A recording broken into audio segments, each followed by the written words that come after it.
आज की वीडियो में हम बात करेंगे रेटिकुलोसाइट काउंट के बारे में। ये टेस्ट के बारे में कुछ बेसिक नॉलेज दूंगा, प्लस साथ ही साथ मैं आपको इसका मेजरमेंट यानी कि मैनुअल कैलकुलेशन करने का जो फार्मूला होता है उसके बारे में बताने वाला हूं। तो वीडियो बहुत ही रोचक मजेदार होने वाली है। चैनल पे अगर पहली बार आए हो तो चैनल को जाकर सब्सक्राइब कर लेना, फ्री में सब्सक्राइब करना है, नोटिफिकेशन ऑन कर देना कि नया वीडियो मेरा जो भी है वो सबसे पहले आपके पास नोटिफिकेशन इसका पहुंच जाए।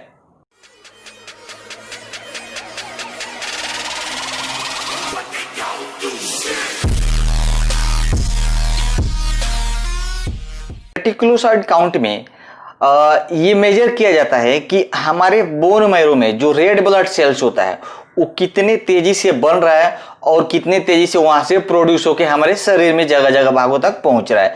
तो यानी रेटिकुलोसाइट जो काउंट करने का ये होता है कि उसके बनने और वहां से बाहर निकलने की जो गति है उसके बारे में पता लगाया जाए। और खासकर से ये होता है दोस्तों, अगर किसी पेशेंट को एनीमिया है, एचबी उसका ज्यादा है, तो एचबी अगर ज्यादा होगा तो उसमें आरबीसी का जो रेंज होगा आरबीसी बहुत कम होगा। और इसका मेजर करने का मेन पर्पज ये होता है कि हमारे बोन मैरो में जो आरबीसी है वो कितनी फास्ट बन रहा है और कितनी फास्ट वहां से प्रोड्यूस होकर शरीर में जाता है। तो खासकर जब हीमोग्लोबिन किसी पेशेंट का ज्यादा कम रहेगा तो उस कंडीशन में डॉक्टर ज्यादा से ज्यादा ये टेस्ट करने के लिए एडवाइस करते हैं। तो चलिए मैं इस टेस्ट के बारे में ना बताकर आपको पहले ये बताने वाला हूं कि इस टेस्ट का जो मैनुअल कैलकुलेशन होता है और जो करेक्टेड रेटिकुलोसाइट काउंट करने का जो फार्मूला होता है वो फार्मूले के बारे में आपको बताने वाला हूं। तो चलिए आपको स्क्रीन पे दिखाता हूं फार्मूला कैसे कैलकुलेट करते हैं। तो आप फार्मूला देख सकते हैं, percentage reticulocyte count is equal to number of reticulocyte is 1000 RBC multiply 100 divided by 1000 RBC observe. यानी कि इसका मतलब ये हुआ कि हमें रेटिकुलोसाइट काउंट का जो परसेंटेज निकालने के लिए कम से कम 1000 आरबीसी का हमें माइक्रोस्कोपी देखना पड़ेगा। यानी 1000 आरबीसी में कितने हमको रेटिकुलोसाइट काउंट आरबीसी दिख रहा है ये पता करना पड़ेगा। तो इसके लिए सबसे पहले आपको करना ये होगा कि इसके लिए आप 10 फील्ड का चुनाव करो और हर फील्ड में एक ऐसा फील्ड टारगेट करो जिसमें कम से कम मैक्सिमम 100 आरबीसी दिखे। तो ऐसे करके आप 10 फील्ड देखो और पर फील्ड में देखो आपको कितना दिख रहा है। किसी फील्ड में 2-3 दिखेगा, किसी में 4 दिखेगा, किसी में 5 दिखेगा।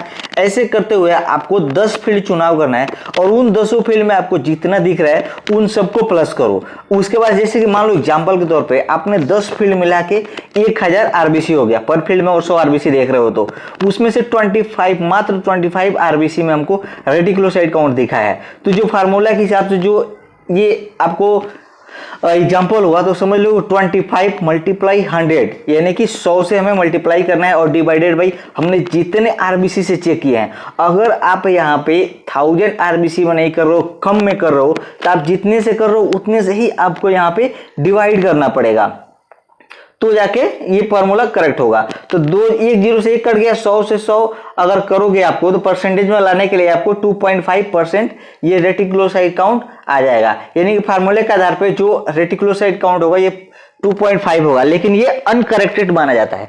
अब जब करेक्टेड हमको काउंट करना है तो करेक्टेड के लिए हमको ये होगा दोस्तों कि द करेक्टेड रेटिकुलोसाइट काउंट में भी calculate by the following formula. जैसे कि करेक्टेड रेटिकुलोसाइट काउंट यानी कि रेटिक मल्टीप्लाई जितना रेटिक हमें आया, जैसे कि 2.5 रेटिक आया था उतना मल्टीप्लाई उस पेशेंट का एचसीटी कितना है। तो टेस्ट करते टाइम हमें उसका सीबीसी चेक करना पड़ता है और उस पेशेंट का जो हेमेटोक्रिट जितना होगा उतना और डिवाइडेड बाई एक नॉर्मल एवरेज होता है एचसीटी का। जैसे कि किसी मेल पेशेंट में आप देखोगे तो मेल पेशेंट में क्या होता है 39 से लेके 50 एचसीटी होता है और फीमेल में 37 से लेके 45 तक। तो उनका जो एवरेजन एक औसत निकाला जाता है तो 45 मेल का और फीमेल का 42। ये कैसे एवरेज ये निकाला जाता है एचसीटी का, इस एवरेज के बारे में मैं आपको एक अलग से वीडियो बना के मैं आपको दे दूंगा कि हाँ किसी भी पेशेंट का एवरेज हम कैसे निकाल सकते हैं।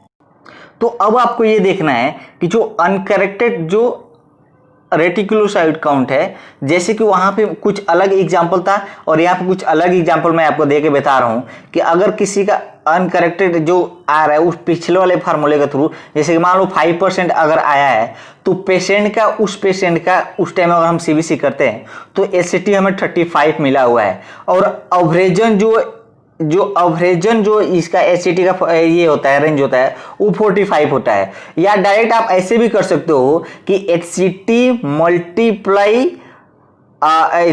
Reticulocyte multiply HCT divided by 45। आप ऐसे भी कर सकते हो।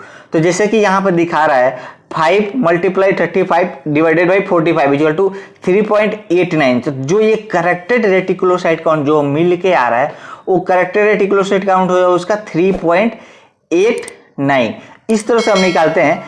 अगर आपको कुछ समझ में ना आया हो, कुछ डाउट अगर लगा हो तो कमेंट बॉक्स में जाकर कमेंट करें। मैं आपको अलग से इंस्टाग्राम पर मुझे फॉलो कर लेना, वहां पे मैं आपको विस्तार से समझाने की कोशिश करूंगा। करता हूँ ये वीडियो आपको पसंद आया हो। वीडियो अगर पसंद आया तो उसको लाइक नहीं किया हो तो लाइक जरूर कर देना। वीडियो को ज्यादा से ज्यादा शेयर मारते रहोगे और लोगों तक के पास ये वीडियो पहुंचता रहे। और बने रहो हमारे चैनल के साथ। मिलते हैं नई वीडियो में एक नए टॉपिक के साथ।